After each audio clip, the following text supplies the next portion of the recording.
Today's talk is on the planetary nodes, the south and north nodes of all the planets. And again, I like it when you have questions to ask me your questions as they occur.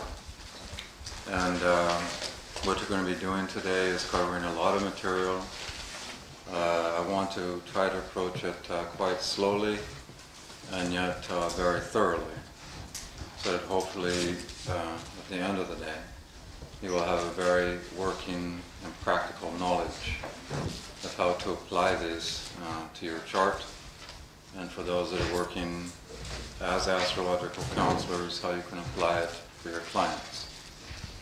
The topic and subject of planetary nodes in astrology, of course, has not really been focused on by too many people. It tends to be a rather rare and or abstract idea for most. And yet, when you develop an understanding and a way of applying the north and south nodes of the planets to the birth chart, you will uncover a depth of information that would not otherwise be obvious. It just fills in the blanks, so to speak. Particularly for those that are in fact interested in what we can call evolutionary astrology, which assumes the issue of lives prior to the one that we're currently living. The point here is that past lives, wherever they were, whatever occurred, do in fact constitute a tremendous level of subconscious memory that exists within the Uranian component of our consciousness. And the point there is that Uranus, being the higher octave of Mercury, correlates to what's called long-term memory, whereas Mercury itself is short-term memory. But from that point of view, long-term memory extends back into other lifetimes. And it's a very, very important issue because, a simple example, how many of us can remember in total detail what we did 2 weeks ago? So the question becomes, where do these memories go? And the point is that they go to the Uranian component of our consciousness, which in Jungian terms is called the individuated unconscious. Again, this means content unique to you as a person, or what Freudian psychologists call the subconscious. And the point there is that long-term memory, whether you can have a short-term memory recall or not, subconsciously does condition your approach to your immediate reality.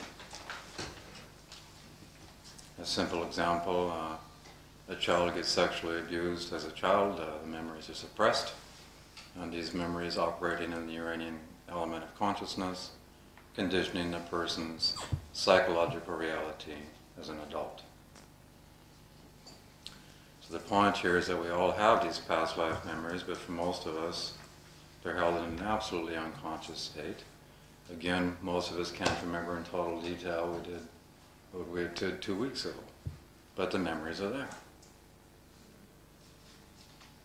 And it's just, for those that are meditators, by the way, this is exactly the element in your consciousness that you will access at some point to have spontaneous past life memory. It's the area that the hypnotherapists access for therapeutic reasons, to recover suppressed or forgotten memories. So the bottom line in this point is that these memories, past life, in total, condition your orientation to your existing reality in ways that you're not cognizant or conscious of. See the point? So this is one of the reasons of trying to embrace and include this area of astrology within your overall chart understanding, chart analysis. The north and south nodes of any planet relative to the natal planet itself, i.e. south node of Venus, north node of Venus, Venus itself, specifically correlates with the spiritual law that we call the Trinity. The Trinity, trigon. Past, present, future.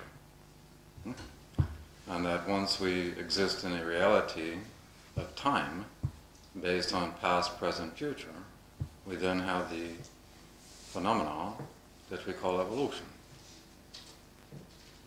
And we have the universal experience, all of us have the universal experience of what is called the dynamic tension that exists between the past and the future as experienced in a moment.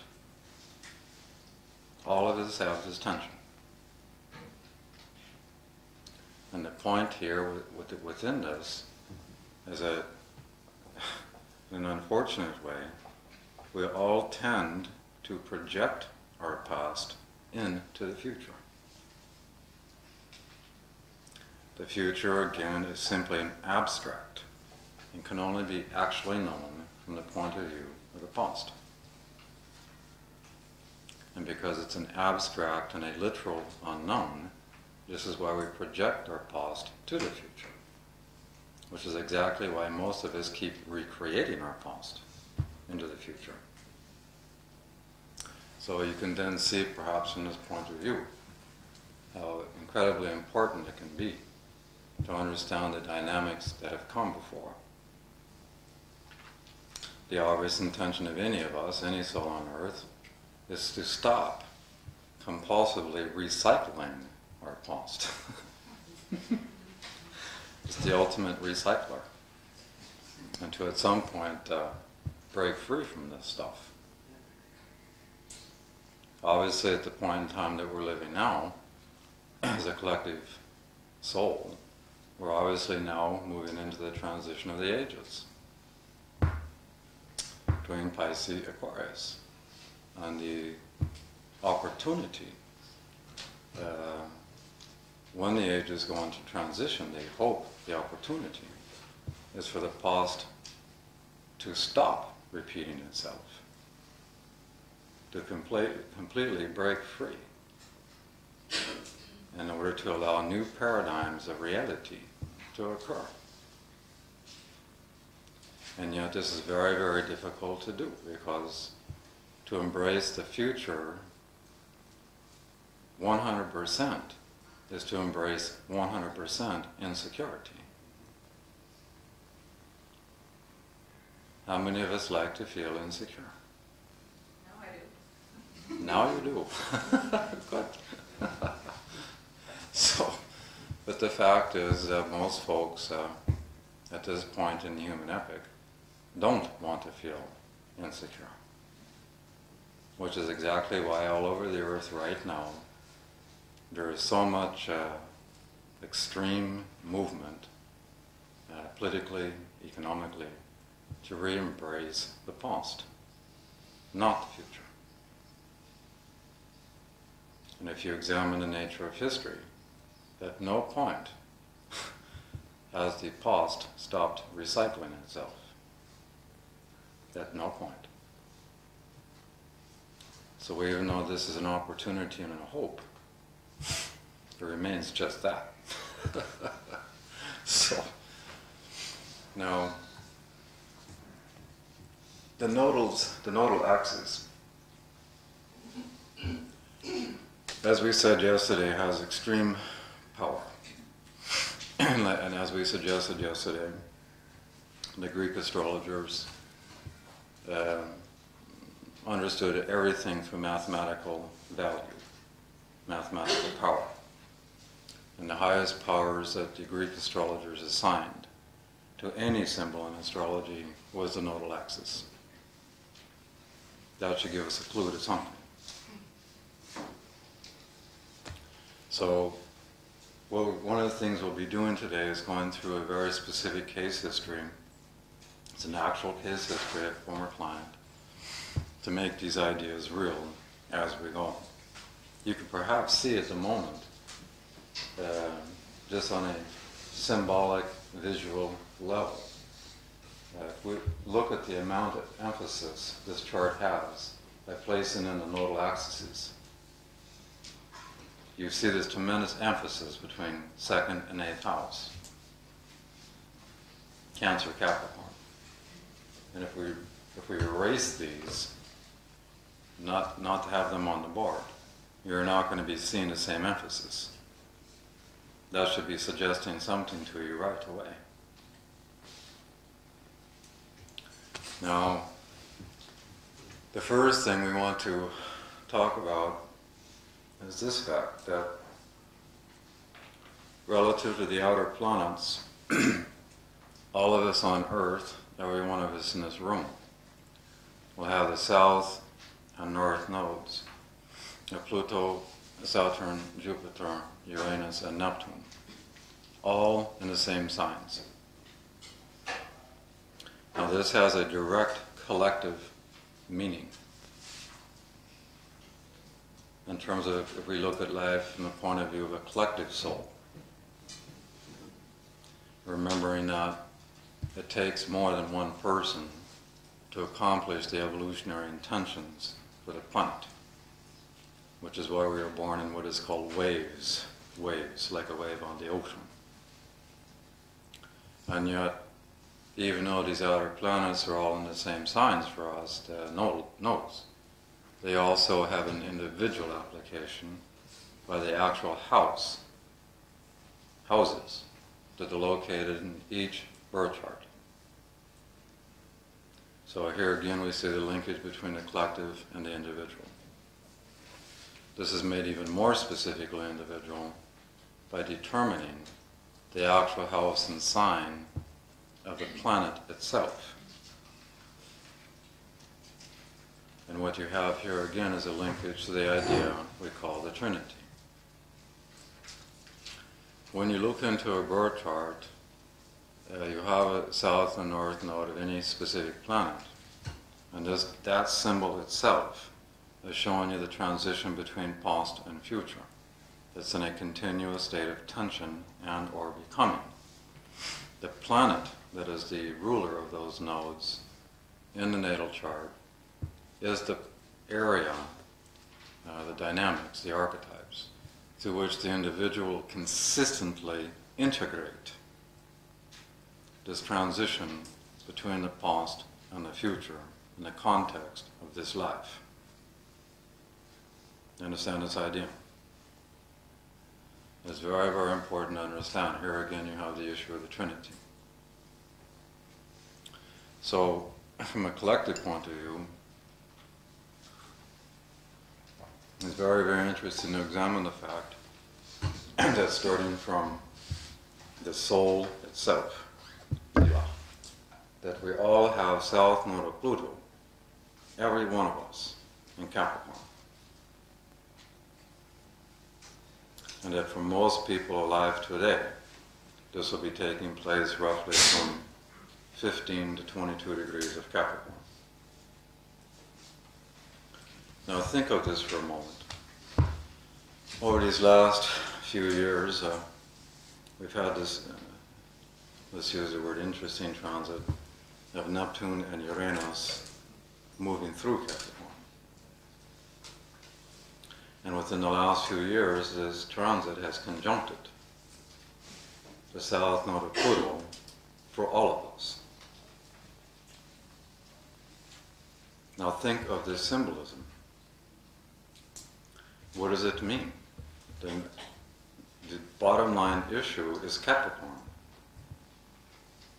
And what we're looking at here is how Capricorn structurally defines our sense of reality, what we think is reality.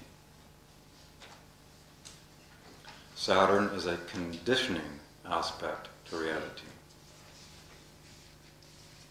Anytime you're born into any life, you will be born into a certain country, certain parents that tell you what reality is, structurally speaking.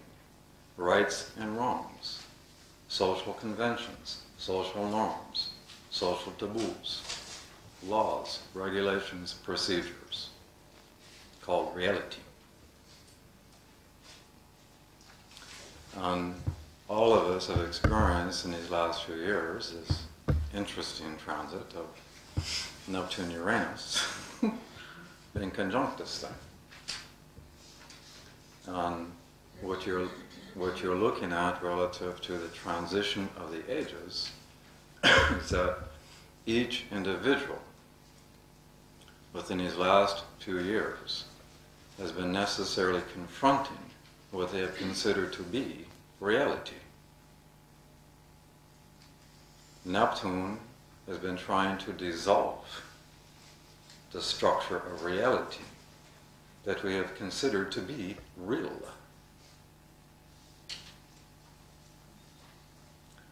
Uranus has been trying to liberate from reality. When you put Uranus to Capricorn, the simple picture is to put a hand grenade in a steel box. The steel box is Capricorn. The hand grenade is Uranus. And despite how much Capricorn wants to hang on, to resist, in the end, the hand grenade wins.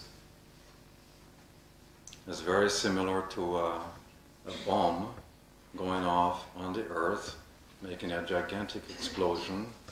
All kinds of Earth is blown into the air and falls back to Earth with a brand new pattern.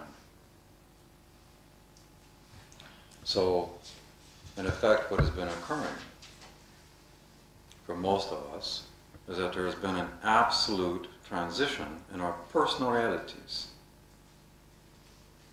in which we experience our own inner hand grenade, so to speak.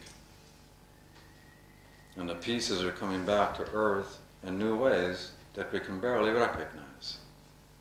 You understand the point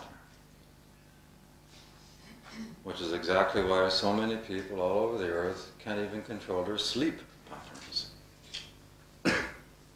Why so many people all over the Earth are finding thoughts flying in their brain in which they don't even know the origin of. Thoughts that for many, many people from the point of view of Capricorn seem so Uranian radical from the point of view of their existing Saturnian reality.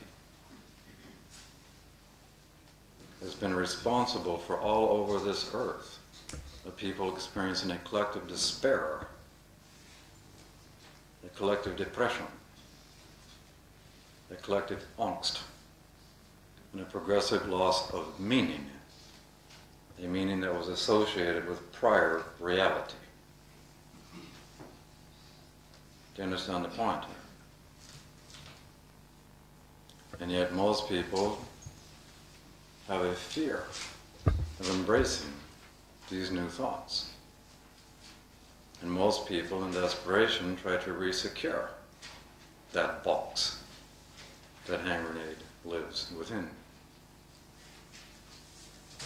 All you have to do is examine the nature of what is going on our Earth to understand the nature of this transit on the south node of Pluto. Look at the absolute level of polarization that is taking place all over this Earth, politically, economically.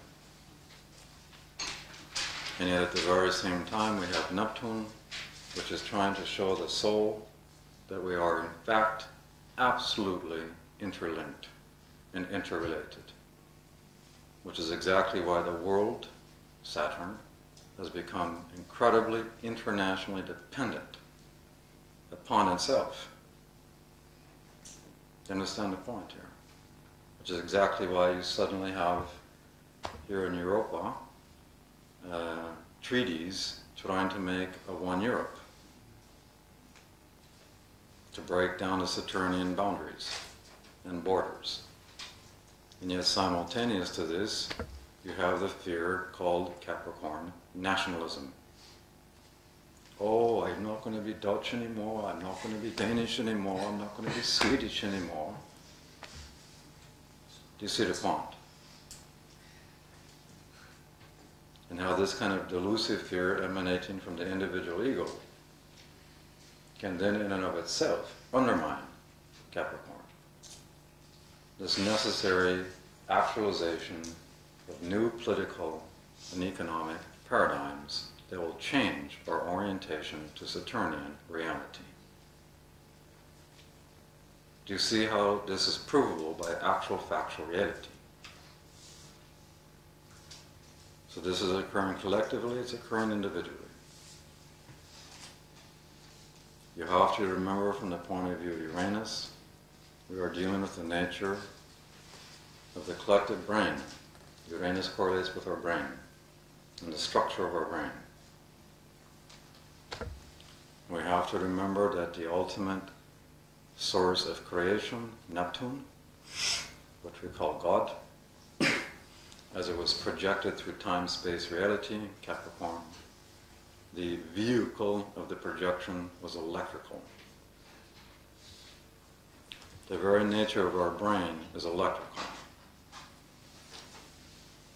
When you put Neptune, Uranus to the south node of Pluto in Capricorn, it simply means that the collective brain at a soul level is being structurally changed. We all have little radio receivers inside, and we have been picking up messages from sources beyond ourself, messages that reflect a Uranian future. This is exactly why, how many people in the last few years have experienced problems in their sleep patterns?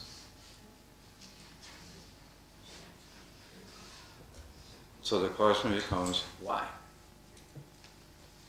If you examine it from the point of view of Neptune, Neptune has a direct connection to what is called the pineal gland in the brain. The pineal gland secretes a key hormone. Hormones, by the way, in astrology correlate with Pluto. All hormones do. And this pineal gland secretes a hormone called melatonin.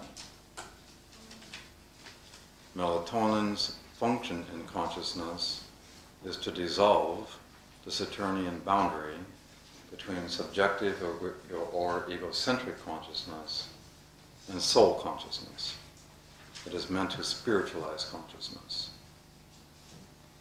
And when you run Uranus through Capricorn with Neptune, you now have an increasing amount of electrical energy within the brain.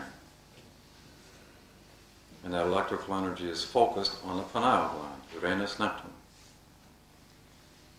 in such a way as to be secreting a dominant amount of melatonin, which is responsible then for the disruption in sleep patterns. The pineal glands control sleeping pattern. And this is happening for what reason? To receive the Uranian messages from the ultimate creator that are showing us not only the freer future for each of us as an individual, but the collective future. So we're all being seeded with these thought impulses. But from the point of view of Saturnian reality, they can seem, Uranus, too radical, not able to integrate in my current Saturn reality. They initially appear as fragmented. They're not whole thoughts. They're not ABC-like.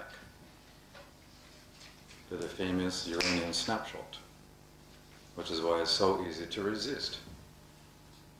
Do you see my point? So all of us have been going through it, this is the point. And there's a reason for it. And how come, at this point in time, it has a direct connection for all of us to the south node of Pluto? Now, is this coincidence? Or somehow linked with synchronicity? Now, at the deepest possible level, we go back to where we started.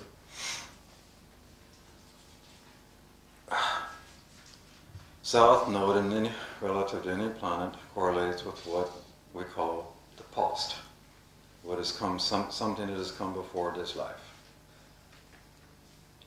Now, you can see not only the south node of Pluto in Capricorn, but the south node of Saturn is in Capricorn, and the south node of Jupiter is in Capricorn, for all of us. So what does this directly mean? What are we all doing here with these symbols in our birth charts? What is the past that we are collectively connected to? Every human being on the planet right now. Oh, just hang on a second. What is the collective implication here, is my point. And how come for all of us we have a north node of these planets in Cancer? And how does this link now with these transits, Neptune, Uranus? What is the deeper issues here? Which we will find out. And this is where it can be a bit difficult because most of you in this room are not going to have a direct working knowledge of how the different signs correlate with different times in past life, or the different ages, and so forth. For those that want to really develop themselves spiritually, that knowledge will come. So it will be a little bit difficult today because for some reason I happen to have this knowledge, but it's very hard to teach. Oh yeah, well you can memorize all this now, yeah? And, I mean, history is vast and complex. So I can only share with you what I happen to know about this. So the bottom line with Capricorn and Cancer is that this specifically correlates in history to the time frame at which the transition between the Matriarchy and the patriarchy took place. Now think of this statement. When the transition between the Matriarchy, meaning that which preceded the patriarchy, the transition between those and the patriarchy began. And think of this as an imprint, subconscious memory, that exists within our collective soul right now. And how this deepest unconscious imprint has been activated relative to the Neptune-Uranus transit. The simplest way to illustrate this, there are many countries now on Earth that are being run by women that 10 years ago could not have been. Places like Pakistan, as an example. Places like Turkey, as an example. A few years ago, the Philippines, and so forth. In the last election in the U.S., it was called the Year of the Woman, because all kinds of women were being elected to political office. So how does this then connect, historically speaking, to the fact that we all have South Node, collective soul, in Capricorn, and this directly connects to the last transition between the Matriarchy and the patriarchy. Does this seem somehow synchronistic, or just pure coincidence? Which way does it seem to you? Anybody want to choose pure coincidence? No.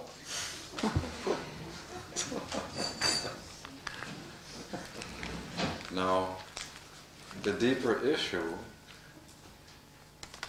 beyond these obvious facts, is to understand that the way reality, Saturn, Capricorn, was lived and understood when the Matriarchy was in place for hundreds of thousands of years, was in fundamental opposition, diametrically opposed to how reality was understood and lived once the patriarchy was successful in becoming the patriarchy. It's like looking at the difference between night and day. When the matriarchy was in place, everything was defined and lived through what we can call natural law. The laws that are self-evident within the whole context of nature. Versus, via the patriarchy, man-made laws we call religion.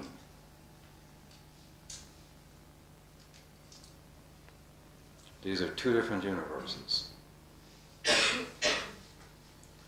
Now, the point is that nature, or natural law, speaks for itself.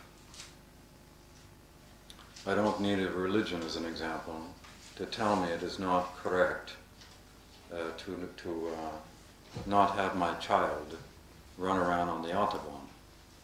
I inherently know that this is wrong to do. It is natural law. You see my point? Now there's many ways to illustrate that point.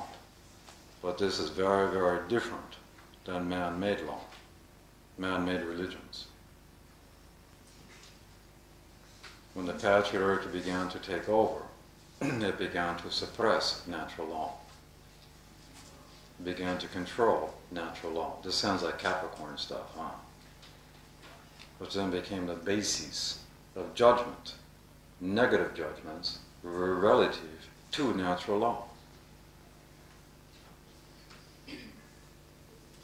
This means that all of us, by the sheer fact of having South Node of Pluto in Capricorn, South Node Saturn Capricorn, South Node Jupiter Capricorn, have been dragging around for roughly 5,000 years now a truckload of guilt. Capricorn.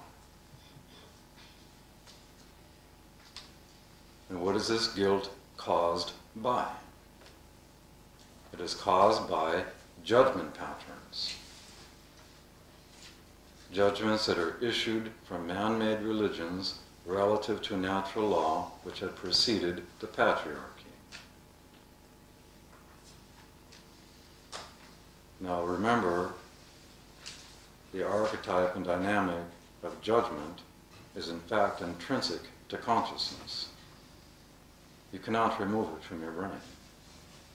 The issue is what is the inner basis that an individual uses to formulate judgment. Is that inner basis being determined through man-made religions? Or is the basis being determined relative to natural laws? Do you see the point here? So, to show you just historical fact, when the matriarchy was in place, relative to having children, there was no nuclear family. Children were raised communally by all men and all women. Now, do you think that's existing anywhere on Earth today? How come? What happened?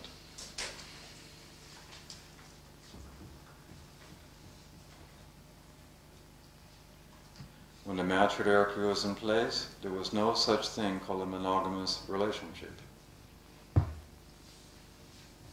for hundreds of thousands of years. This is how life was being naturally lived. Now all of a sudden, since relative to the patriarchy, we've had the issue of property, possession, and control. How come? What's the impact? Do you understand here? For hundreds of thousands of years, certain women within the matriarchy would initiate the male children at puberty into sexuality. This was done for hundreds of thousands of years. Because woman was literally considered to be an embodiment of the goddess. And sexuality is understood to be literally making love with God. When this became suppressed relative to the patriarchy, religions, over great lengths of time, 5,000 years, the suppression of this natural law is in fact a causative factor in what we call modern sexual abuse of children. Anything that is natural and suppressed becomes distorted. Now I realize that some of these thoughts will be Uranian right now, radical. They may shock and offend you. But that's exactly what is happening and the purpose of this transition between the Pisces and Aquarian age. You understand? What I'm sharing with you today is historical fact, not my opinion. There was this man in a sector, sectarian, and I saw it on TV, and all women and all men were together, and there was no... There was a certain point in history. The children were, I saw them, they were very unhappy. Who's my father? And they were like that because the head of the sect thought he was God himself. That was David Koresh, what you're talking about. You're talking about David Cornish? I'm not sure. This Waco thing in the U.S.? But there were, what I saw was that the children were very unhappy by this phenomenon because they didn't know anymore who their fathers were, and all mothers were caring for them. It was one big family, and that's what I was thinking about. Yeah, but what you're looking at in your example is a group of people living in a very distorted fashion defined by patriarchal law that had become distorted in horrible ways. We had an individual representing himself as a de facto Messiah or a Jesus Christ type figure at a patriarchal level. This is quite the antithesis of the matriarchy. I have witnessed it in the communion oracle where I used to live here. The children were growing up with love blood, and the basis was awareness. And I have seen these children grown up and like they are so ripe and mature, way before the age that's, I mean, if I compare myself and other people, they have become very beautiful people because they were loved and at the same time allowed. You're absolutely right, because when things were done communally in these ways, there was no such thing as emotional attachment. And because there was no emotional attachment, there was no insecurity. Once things became nuclear relative to the patriarchy and the need for possession and property, that was the causative factor, an emotional insecurity because of attachment. Now, when we talk about this transition, you're not going to wake up tomorrow and suddenly find a matriarchy in place and all is wonderful. It's not going to happen this way. So, we're talking about a process that will be underway for 2,000 years here. It will take a while for the consciousness to catch up and to reintegrate in these ways. Right now we're just kind of talking philosophically and astrologically and so on and show you where things come from. So one of the messages by having these Pluto, Saturn, Jupiter with the north nodes in Cancer, think of this now, is relative to evolution. It literally means to go backwards in order to go forwards. That's the intention of the cardinal archetype. We've all learned the cardinal archetype in order to embrace change. Walks 2 steps forward and then 1 step back because it freaks out at the change.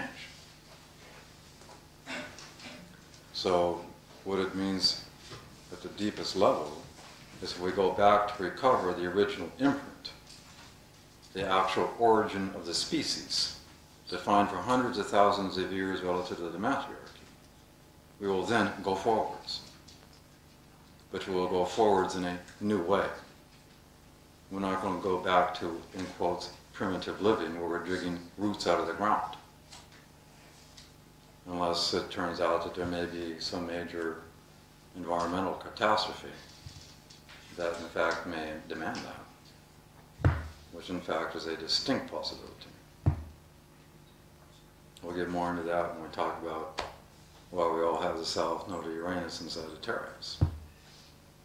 What does that now mean when, as now the happy Pluto transit marches ever closer to this collective point, and what that's actually going to mean. The whole issue of what we call natural law, the truths that are self-evident within nature itself. That whole archetype is Sagittarius. Nature, which in our time frame is called Gaia, G-A-I-A. The point here is that the totality of nature, from the point of view of consciousness, is entirely conscious. It was only from the point of view of Judaism and the invention of the Garden and Eden myth that we developed the doctrine of the human organism being superior to nature. And therein lies the doctrine of dominating nature, with the belief system that nothing within nature except the human being is somehow conscious. This is an absolute contradiction and violation to natural law. What we call consciousness, and consciousness, by the way, is a phenomenon through astrology, is Neptune. The phenomena of consciousness. Consciousness permeates the totality of creation, everywhere, simultaneously. This is what the great avatar Yogananda used to call lifetrons, subatomic particle that permeates the very essence of the structure we call creation. Consciousness. That being the case, how could anything within nature not be conscious? The only real issue here, and the difference is a consciousness that is self-aware that it is conscious. The self-awareness of consciousness within a rock is not as evolved as the consciousness in a human organism relative to self-awareness. But the fact remains it is conscious. How ancient peoples long ago understood the nature of truth was to unite consciousness with the totality of consciousness within nature. Meaning each consciousness has its own unique truth and understanding of the totality of creation. And by uniting consciousness with various forms of consciousness this way, consciousness expanded. It was at one with nature. It used to be called the Golden Age. But what has now happened? Relative to the invention of called Judaism by men, we not only had the invention basically of the psychology we call sadomasochism. Why? In this myth, what is suggested? That woman is the cause of all negative and evil phenomena on earth. Woman is the cause. The opposite of when the matriarchy was in control. At this point in time, woman was then presented as the temptation for man's spiritual downfall. Why? She just happened to embody the world of the senses and flesh and sensuality. And all of a sudden these group of men decided that somehow there was an intrinsic conflict between the world of senses and spirit. and that in order for spiritual growth to occur, we had to, Capricorn, suppress the world of the senses. And since woman embodied the world of the senses, and this is the famous Garden of Eden bullshit. Well, all of a sudden a woman is made to feel guilty for being the temptress for man's spiritual downfall.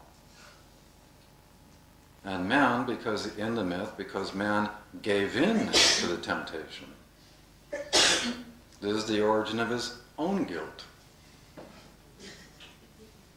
Capricorn shit. Stuff.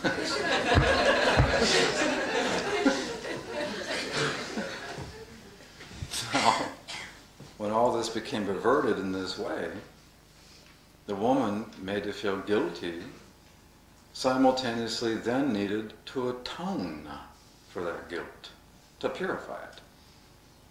When you have atonement linked with guilt, you make masochism.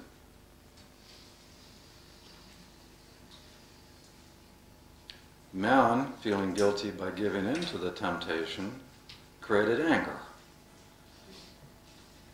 When you have anger linked with guilt, you have the pathology of sadism. Think of this fact, and how this myth, since its invention, has created and led to a reality as we know it since that time. The simplest example of this point in this time is man and woman doing the same job and woman making less. In this myth, you are taught that man is superior to woman. So now you have the doctrines of superiority and inferiority, dominance and submission. Woman now being considered to be just a piece of property for the man to control and to possess. And it still permeates the Western psyche to this day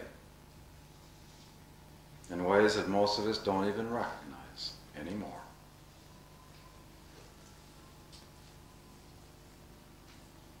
Now, does this sound to you like this is a form of natural law, or something invented by human beings called men? Do you understand the point here? And of course, the related consequence is the human organism dominating nature relative to being superior to it. Now look where this doctrine, look at how this doctrine has created what we see on our planet today.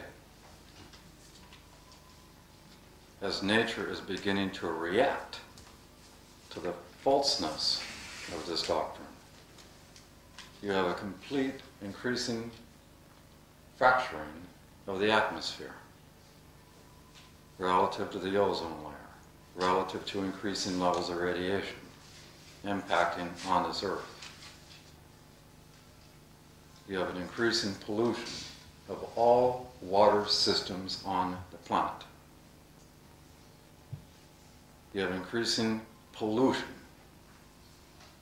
everywhere on this planet. You have an increasing phenomenon called, how do you say? You know when things become like bigger deserts, there's more deserts, things are drying up. And this is in an accelerated state all over the planet. Just this last winter, what happened here in your country relative to the floods? What happened throughout most of Europe relative to increasing water levels? What happened last year in the United States when the Mississippi River did its thing?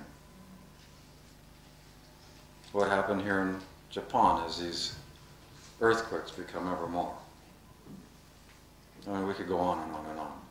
My point here is that nature, as Pluto moves to Sagittarius, will progressively react to this doctrine. It comes back to the point of Gaia. Nature is fully conscious.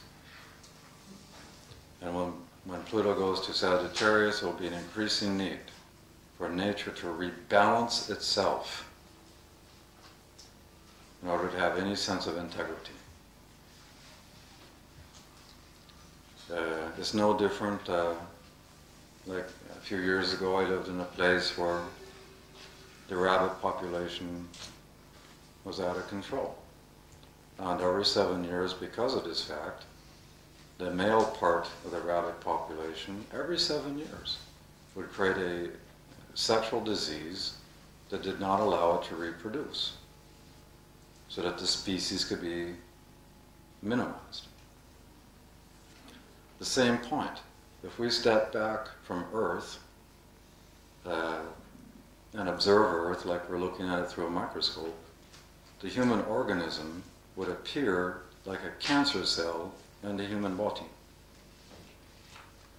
And just like the human body will isolate a cancer cell in order to survive, similarly, nature will isolate any organism that is out of balance within it in order to sustain its integrity. And this will become accelerated with Pluto's movement to Sagittarius.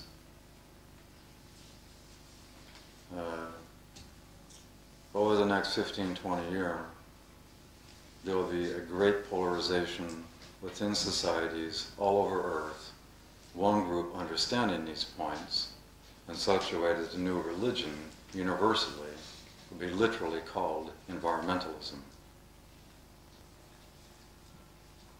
And at the same time, you'll have another group of idiots trying to sustain Capricorn the past. And this will be a division line throughout all governments everywhere. Depending who prevails will determine the collective outcome within nature. So what does this have to do with the fact we all have South Node of Uranus in Sagittarius? A moment ago we suggested Uranus correlates with long-term memory relative to the individuated unconscious that we all have in our brain. Now, given this fact, and remembering that Sagittarius specifically connects to what we call intuition, it directly connects to what we call truth. Now, the point I'm trying to make, if something is true, whether we like to hear it or not, if it's true, it's truth.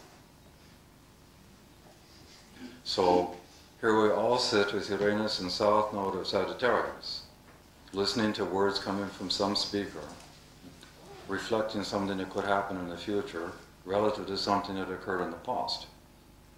And these messages may not be, we may not like to hear them, but by the sheer fact we all sit here with South Node and Sagittarius, relative to Uranus, we're intuiting and understanding the truth of these words, whether we want to hear it or not. This is my point. So this means that the liberation for every human being on Earth, liberation, allowing for movement into the future, is to re-embrace an origin of our own soul. Meaning every human being on the planet at this point in time has lived when the Matriarchy was in place as an original imprint, an original orientation of reality that was defined by natural law. South Node, Aquarius, Sagittarius. Every one of us. Now, do you think that this is coincidence or synchronicity as we move towards the Uranian age that is coming, and what is necessary for that age to manifest in a positive way? You see the point here? Is this making sense? Any questions on this point?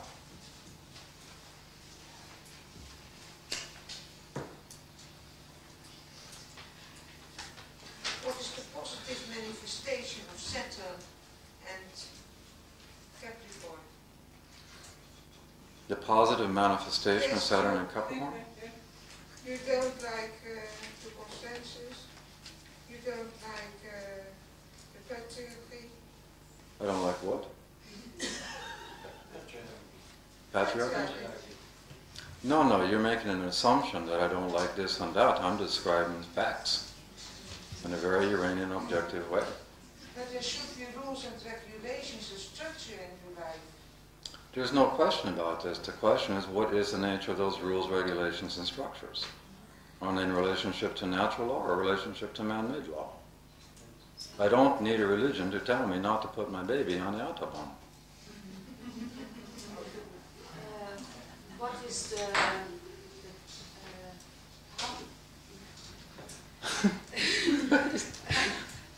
there's a cycle of things. And cycle, yeah. Yes. How long does the node takes to go around? And what was in time so long ago?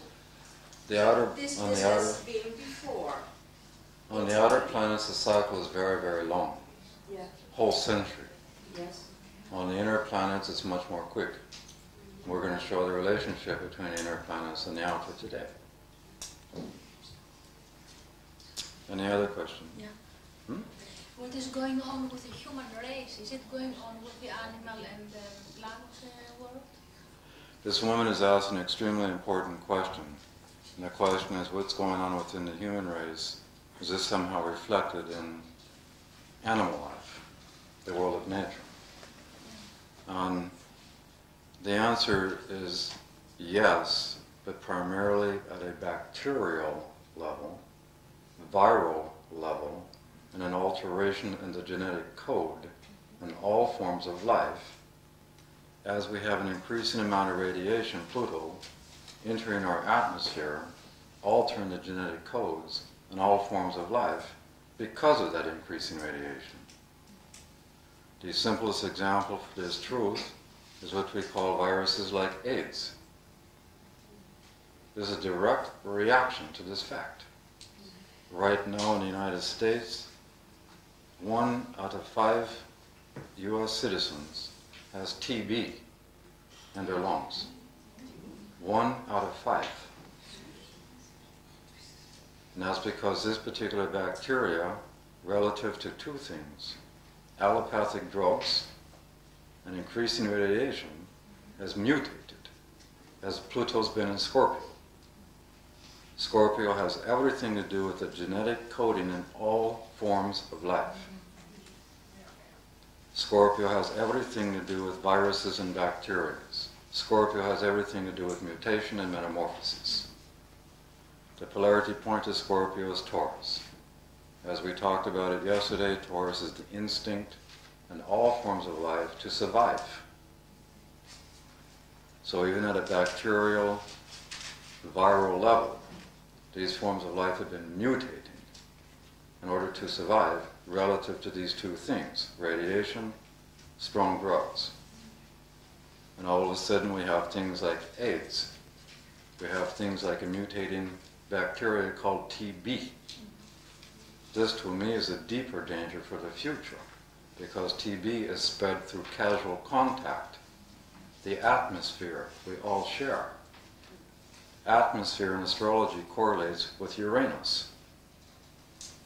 Now look at as Pluto is marching towards our collective south node of Uranus being in Sagittarius. And now we have Uranus-Neptune transit moving towards Aquarius as Pluto goes to Sagittarius. Do you see the potential probability?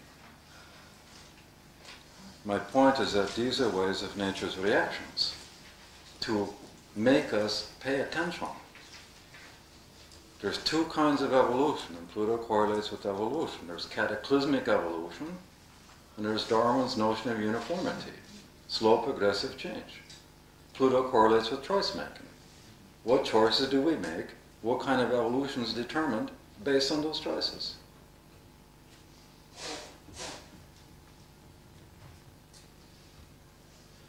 Yep. I wonder if it can be stopped because all the science that is going on, genetic codes are being changed. There is manipulation. And I don't think that will stop. And I'm very I share your concern. That is man playing God. And this whole issue of genetic splicing and genetic alteration started when Pluto began its transit in Scorpio and Neptune Uranus went to Capricorn. This is literally the symbol of the patriarchy playing God. But can it be healed? Can it be healed? It will be healed, and the most dramatic news recently, relative to, as an example, AIDS, for the very first time, this is not a story coming out of New York State. A baby was born 5 years ago that had AIDS, that was contracted in the womb relative to the mother who had AIDS. And for 5 years, this baby's been struggling for life, and within the last few weeks, they have now determined that this baby's own immune system has evolved, mutated in such a way as to now have purged Pluto, that virus, from its system. That's their first case in history. And this is another example at this point of allowing nature, natural law, to prevail versus this man-made delusion. Do you see the point? And this is, to me, one of the greatest hopes. One of the wonderful things about the human organism, it really comes under the archetype of mutability, to be mutable, which means adaptability. One of the great survival instincts in the human organism is the capacity to adapt to ever-changing circumstances. The only organism that has greater adaptability is the world of the insects. Insects. Bugs.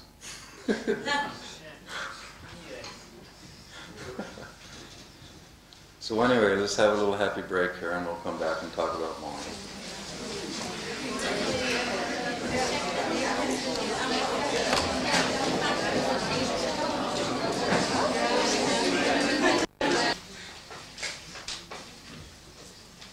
Good, we're all perfectly clear. Cool. Okay. Now another thing we need to speak about relative to the fact we have collective south node of Uranus and Sagittarius. Now that Pluto comes through transit to Sagittarius, it has everything to do with the nature of what we call belief systems. Belief systems.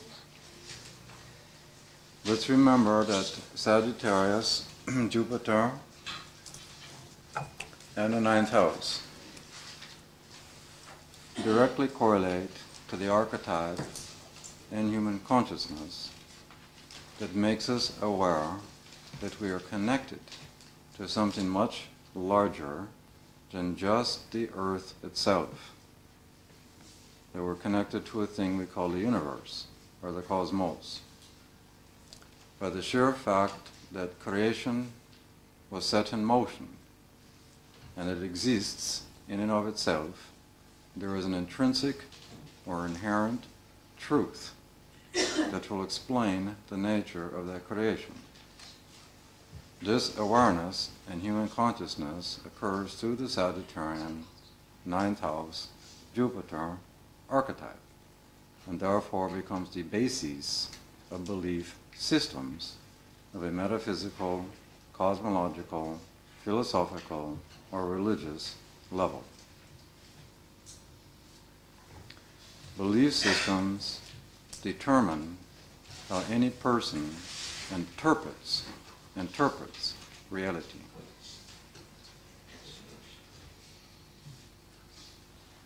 And how we interpret reality then is telling us, according to our interpretation, of what is true and not true. So here we all sit with South Node of Uranus in Sagittarius, and now Pluto comes towards Sagittarius. Clearly the implication is that every human being on Earth will have their belief systems challenged, confronted. Pluto. And now in the last analysis, this transit, because again Pluto is a phenomena of evolution which occurs in one of two ways, cataclysmic or not cataclysmic. Evolution always leading to metamorphosis, that is to say, a growth of reality. So, since Sagittarius has everything to do with the nature of natural law, natural laws, in the last analysis, the bottom line, what you are really looking at is that every human being on earth, unless their belief systems are already in harmony with natural law,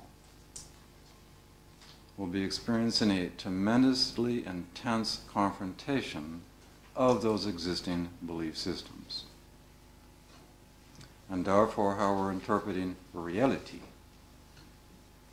will be fundamentally confronted. Now, this is a very, very important point to understand. Belief systems for the human organism make the human organism feel secure. Let's remember that the Sagittarius archetype is naturally in conjunct Cancer. You can see the implied crisis that's on the way with respect to our security structures linked with our belief systems. You understand the point? Now, again, nature, as it erupts in increasingly intense ways, will have a direct cause in changing the nature of belief systems. We will have no choice, Pluto. At this point in evolution relative to the human epoch, these changes are not going to be occurring through some instant collective enlightenment. It will occur through what's called circumstantial necessity, in which the human organism has no Plutonian choice but to change. You understand the point here? So this will be one element of it. And the potential for these, let's use the word earth events, can reach a magnitude that will actually potentially threaten the survival of the human species itself. That's how intense it could become. Remembering that Pluto has everything to do with what we call radiation. It has everything to do with what's called nuclear energy. It has everything to do with what's called the atom bomb, or the nuclear bomb. Now, what happens when you put this natural archetype in the context of the archetype we call nature? What is one of the potential ways nature will erupt relative to Pluto? Radiation issues. Now, this would potentially impact the survival of the species. Sagittarius is also in conjunct Taurus, the survival of the species. Now, the point within this is that when you study history, the last time, 500 years ago, when Pluto was in Sagittarius, and Neptune and Uranus were then in Aquarius, this directly correlated with a massive migration of peoples all over this planet. It correlated with what was then called the discovery of new worlds. As the European people got on their happy boats and discovered places like America, the South Pacific Islands, and all this new world discovery. And right then and there you can see the transmigration of belief systems as the white person attempted to impose their view of religion upon these natural cultures that they progressively dominated. It's a historical fact. Now, if you deal with this one idea, the discovery of new worlds, and the level of knowledge or information that increased because of the discovery of new worlds, that in its own way altered our interpretation of reality. As an example, at that point in time, the majority of people still thought of the earth as flat. And then suddenly, relative to the discovery of new worlds, oh, it's round. At that point in time, the earth was considered to be the center of our solar system. Now we realize, of course, the sun is. And guess who promoted this realization? Primarily a fellow named Kepler. And yes, he was persecuted by who? Belief systems called the Roman Catholic Church. So if we bring it up to date, by the way, that was the very same time frame that Nostradamus manifested. 500 years ago. This man had, guess what, Pluto and Sagittarius. And he made a whole lot of predictions, did he not? That brings us to this time frame. And his Pluto is at 2 degrees Sagittarius. Looks like some sort of return here. Now, if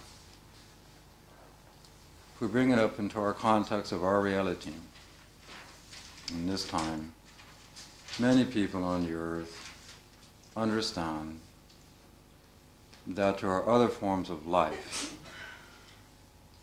that exist elsewhere than just the earth. What people like to call extraterrestrials or aliens. Aliens according to who? Compared to what? It's like, now, of course, certain percentages of the population have already had their own experiences, direct experiences.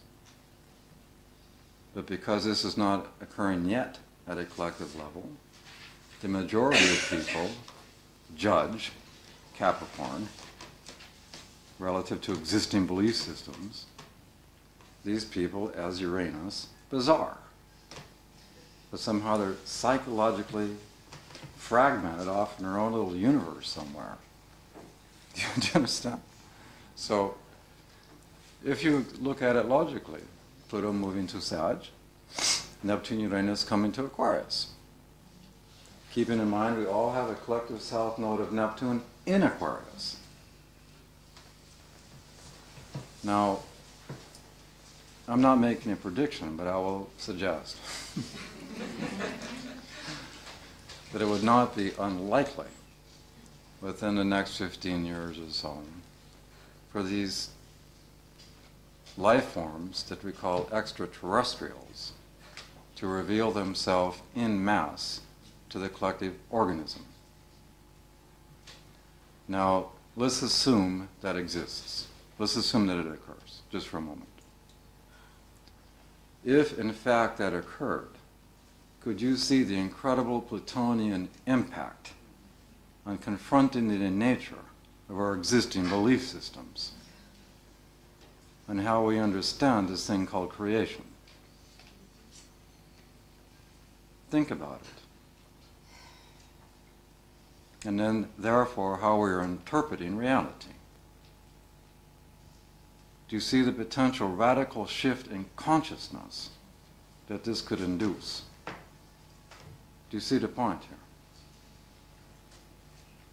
Might you, in this respect, also think of things to happen, let's put it in the other direction, I mean internally, like it's also the time that all kinds of experiments are going on in what we call cyberspace, in hyper, that it's in a way extraterrestrial, but then the other way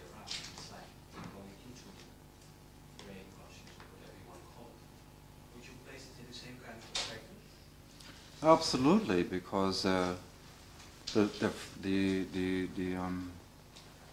phrase I would use to talk about what you're suggesting, I would call it cellular memory.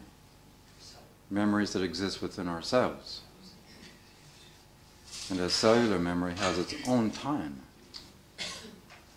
So now here comes a Pluto-Sagittarius transit relative to South Node of Uranus in Sagittarius.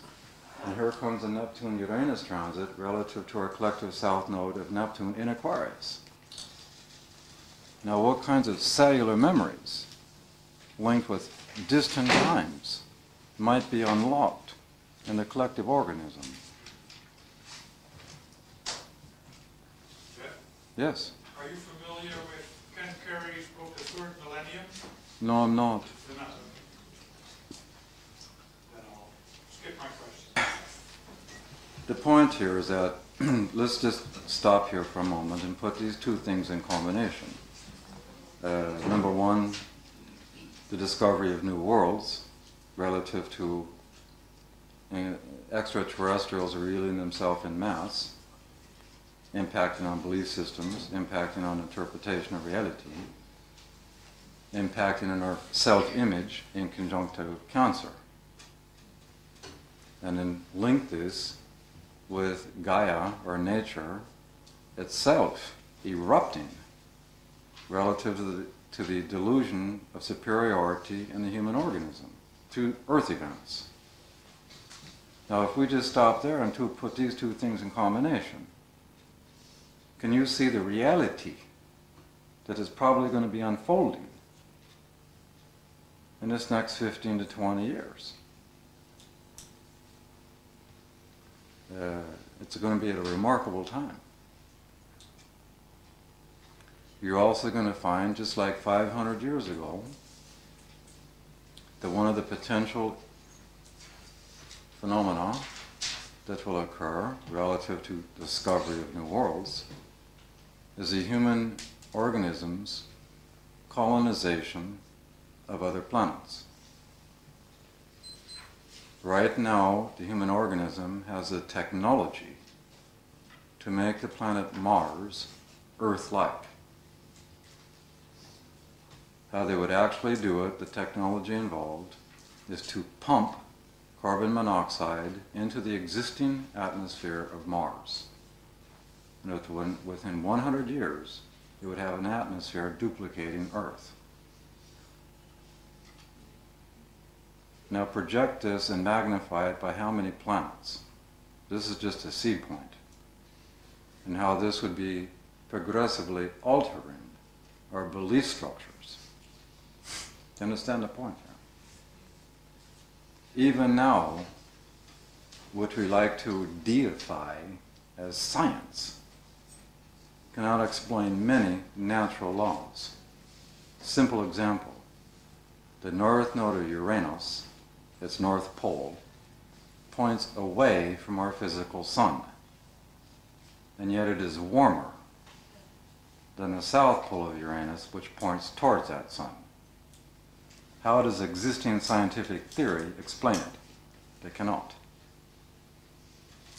So this would tend to suggest that this thing we deify as empirical science is somehow not quite sufficient. So you can see what we're getting at here, yes? So I think at minimum we're looking at very exciting times.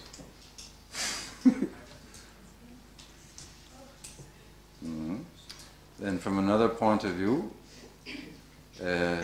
Pluto's movement to Sagittarius, keeping in mind it deals in the end with that which is ultimately true,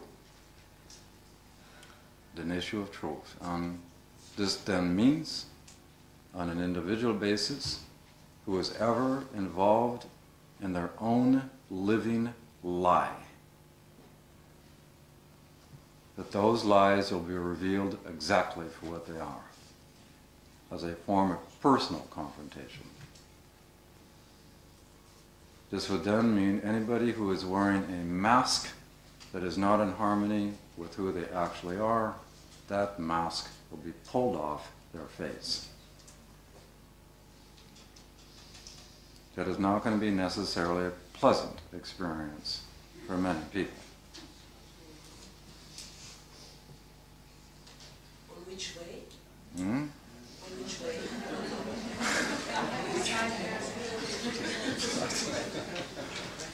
Just say no pleasant, and I ask yes, who pleasant? It's going to occur in many ways. There's no one way for anything. No, but that means some of them. It can be something as simple as you have an existing friendship and it was somebody that you consider to be real and honest and these sort of things, and suddenly you come to find out that this friend is not coming from a place of honesty, and the mask comes off, and this makes a own kind of Platonian confrontation, which is not pleasant. No, but for the person himself, not the living person, but the person himself. Because what I know is everyone has a mask, and yes, you can be conscious of it or not, and you can pull it or not. No, I would disagree with you. Your statement that everybody has a mask, that's itself a generalization that you're calling a universal truth. That's one of the problems in Sagittarius, is to think that one's personal truth is a generalized truth for everybody. There are in fact many people on the planet that are in absolute harmony with their inner essence, that are not wearing any sort of mask. There are in fact... Beautiful. Hmm? They are beautiful then. Yes, quite beautiful. And there are in fact people on our planet today who are still very much living in absolute harmony with natural law. There are, as an example, many tribes in the essence of the Amazon that are living like they lived hundreds of thousands of years ago. There are many percentages in the existing American Indian population that are trying to return back to how they originally were. There are many of the Eskimos people trying to do the same thing. There are certain tribes and islands in the Philippines that are still living in this way. There is a matriarchal tribe in the north of Egypt that nobody even knows about anymore, that are living like they lived 300,000 years ago. But we don't hear about this in our modern media. But these people still exist. I know from my own experience. I live with the Navajo in this life a long time. And I was initiated into a religion called peyote. And I understand what this issue of nature is about. The issue is that because we happen to be in white skin, and we are conditioned in the way we're conditioned to our religions, that we now have self-created curtains or veils in our consciousness that do not allow a direct perception of what nature actually is. The tradition of the American Indians, specifically tribes like the Navajo, have vehicles, mechanisms, that allow these curtains and veils to be removed in such a way that the direct perception of nature occurs, in which one rapidly begins to experience that every form of the creation has a deity or a consciousness within it. And that once you remove the veil, Pluto, you develop an absolute communion, a one-ment, a merging with, in such a way that nature is the teacher, not another human person. And these are many people still living this way. Yes, but I turn back on my first question. You talk now about a beautiful person, but I always say a natural person. Yes, natural person. There are only a few in this world, but now I want to ask about the harbor, the many harbors with masks, and you say they have the time is coming that they have to lose their mask and sometimes also in an unpleasant way. The issue goes back to where we start the lecture. We all have South Node of Pluto in Capricorn, the collective soul, the individual soul, the transition between the matriarchy and the patriarchy, the transition between natural way of living, natural law, and man-made inventions. And once we had this transition, called the patriarchy, the collective soul then learned to put on these masks. The reason that we had to put on the masks was in order to hide who we naturally are relative to the control of the patriarchy. This is now going to be a time frame in which those stupid masks come off. Ow. No, hooray. Okay, thank you. You're welcome. Ita. So, it doesn't make intuitive sense to you. Intuitive sense. Maybe not left brain sense, intuitive sense. And see, this is the deeper issue of Pluto going to Sagittarius. There will be a transference in our collective consciousness from left brain to right brain. We will learn to finally trust what we intuit. We will finally learn to own what we already know, even if we don't know how we know it. Then the intuitive brain is non-linear. It is image-based. It has nothing to do with time. It has nothing to do with empirical constructions. And what this time will be is a time of re-embrace in our right brain. With simultaneously Pluto, each person as they do so will suddenly begin to re-empower Pluto themselves. They'll begin to speak their truth. Now, one of the things that we can look at with the South Node of Uranus in Sagittarius and the collective Neptune South Node being in Aquarius, the North Node of the Uranus being Gemini, that the whole issue of computers is going to magnify and intensify and in ways that we cannot anticipate. A simple example is what is now called the Internet. And we have many, many possibilities coming out of these. Number one, Neptune. It will clearly demonstrate the international linkage of all peoples everywhere as they learn to be in touch or communicate with via the thing like computer, internet. This one fact will bypass governmental controls. So now we have created a mechanism in which the human person, en masse, collectively, is Uranus detached from Capricorn, from government control. This will allow for increasing awareness, collectively speaking, of peoples everywhere. You understand my point? And the transference of knowledge, Sagittarius, Gemini, back and forth at an international level, Neptune.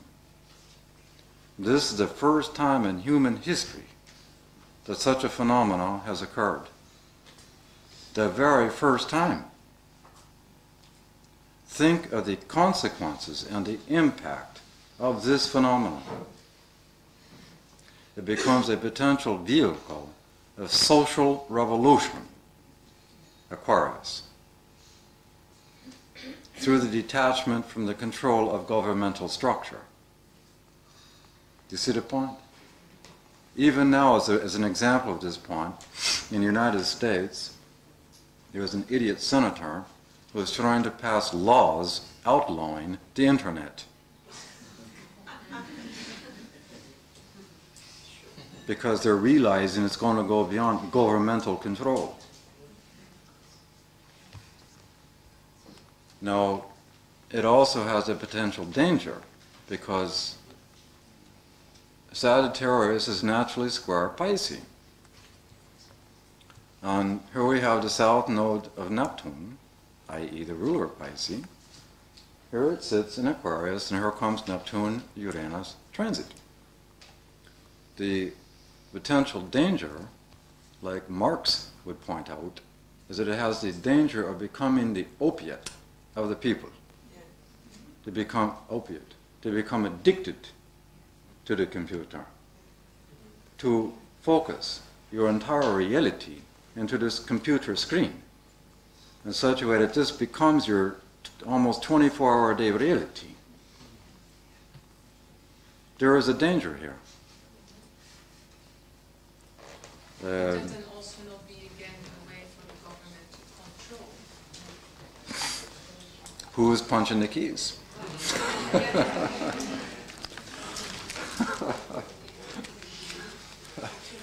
So the point is, you can see some of the ramifications here.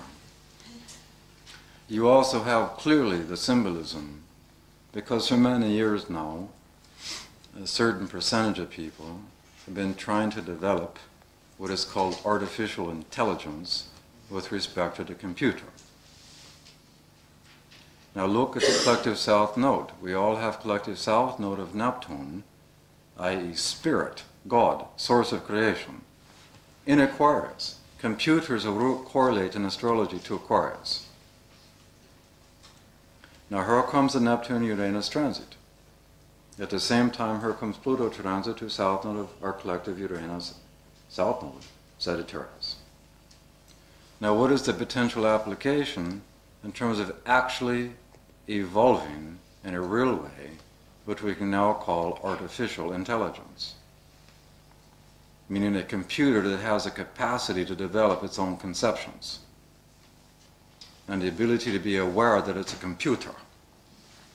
Just like in the movie 2001, and you had a computer called HAL that was aware that it was HAL. What is the implication to the planet and the human species? Do you understand the point here?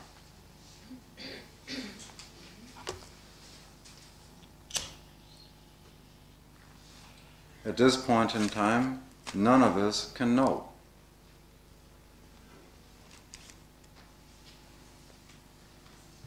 All we can do is look at the archetypes. The issue is that the human person has this thing we call free choice. Relative to choices, nobody can yet determine the outcomes.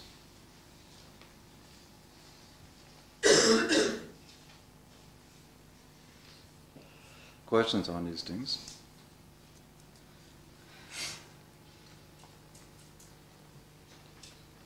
Yes? Do you think that everybody will have to learn to work with computers in the future? Is it a necessity? I think the answer to your question depends, because when you use the word everyone, this implies every person on the planet. Well, many people on the planet are not living in modern industrialized nations. I think that the answer to your question is relative in the sense that for people who find themselves in industrialized nations, that the majority of such people will necessarily have to do this. For people who are still living in nomadic type situations, close to the earth, natural laws, they could care less. There's no use. Their computer, so to speak, is to peer into fire. Back here. Yes? Yeah, as Pluto is entering Sagittarius, it's squaring the recessional point from Pisces into Aquarius, right? Mm-hmm. May we carefully predict, quotes, that everything related to the Piscean age will probably, with this square, rebel tremendously against any transition from Piscean age to Aquarian age? I'm thinking about the Christian religion. Mm. What will happen progressively is that the danger with Pluto and Sagittarius at a religious level, with i.e. religion being the consensus, given the fact that Pisces makes this square and so on, is that certain religions can become even more fanatical and even more extreme relative to the Sagittarian delusion of thinking that its view of reality is the only right truth. Now, the religion in question that is going to be most dangerous in our time is Islam. Because in this, many of these people are convinced that if you're declared an enemy of Allah, then you have the right to kill such a person. So, last time the danger was Christianity, 500 years ago. But, so yeah, there is this danger of religions becoming fanatical. But in the end, like Christianity ended up doing, it blew itself apart. So, there is this danger for sure. The issue within it comes to your question, Pisces, that the Piscean age is in fact coming to culmination. And that means all the archetypes that have defined the Piscean age will come to a head so that the transition can occur. It must culminate. And this will then mean, as an example, relative to Western religions of a patriarchal nature, even Eastern religions of a patriarchal nature, the presumption and these teachings, since their invention, not realization, invention, two different things, is that for spiritual growth to happen to consciousness, one must suffer first. And that suffering at a first cause level means to suppress the natural laws emanating from the human body. This doctrine has the basis of the presumption that spirit and flesh are in contradiction, which becomes a causative factor in patriarchal religions called hypocrisy. Now, take the example of the history of the actual history of the Roman Catholic Church.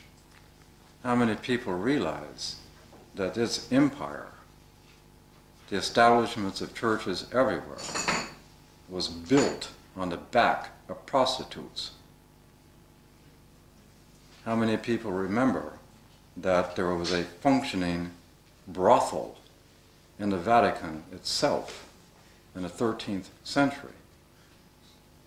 How many people remember that many popes accessed prostitutes? How many people remember that the original male clergy from the 1st century to the 12th century has 6 or 7 wives? And so on. So the point here is that Pluto and Sagittarius will reveal the truth. And as the truth is revealed, that which is not in harmony with natural laws, including fanatical religions, will blow themselves up. Isn't there also a tremendous healing potential with the Pluto to the Sagittarius? I'm sorry? Isn't there also a tremendous healing potential? Absolutely the point. Because to me, this is the ultimate reason why we all sit here with this dominant Cancer-Capricorn axis reflected in these outer planets. We're going to go backwards to go forwards. This means what?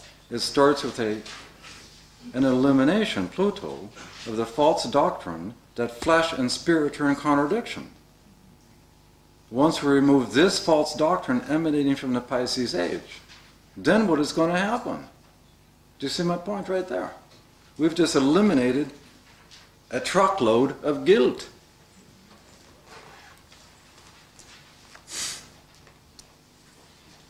Yes? Does this also count for like Satanism and sects in that order? Will they be uncovered also because of Pluto and Sagittarius? Say that one more time. You're saying all the religious doctrines will blow up finally. Does it also count for Satanism and sects in that order? Will they also have to... Satanism and sex. Sex?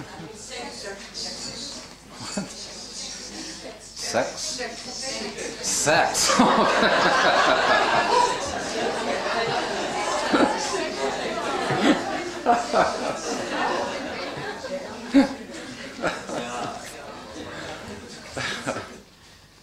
Sure. I'll put it to you this way. When you embrace nature and live it and actually experience it, when the veils are removed, there is no such thing as hierarchies. There is no such thing as who's better, who's worse. There is no such thing as superior and inferior. Everything is perceived and experienced as co-equal and absolutely essential to the totality of the creation. So to answer your question in this way, sure. These sort of religions that have hierarchies and sects will be no more.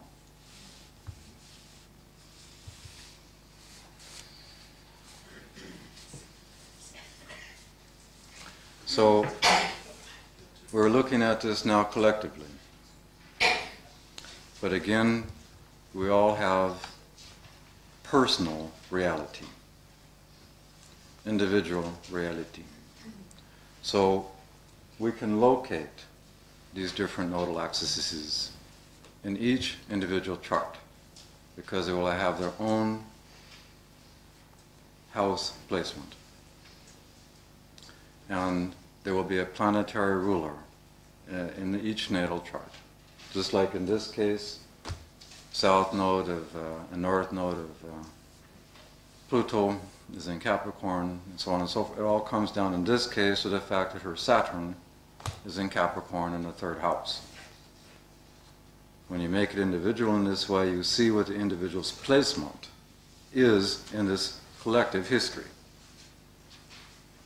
And we'll be able to do this with all the nodes.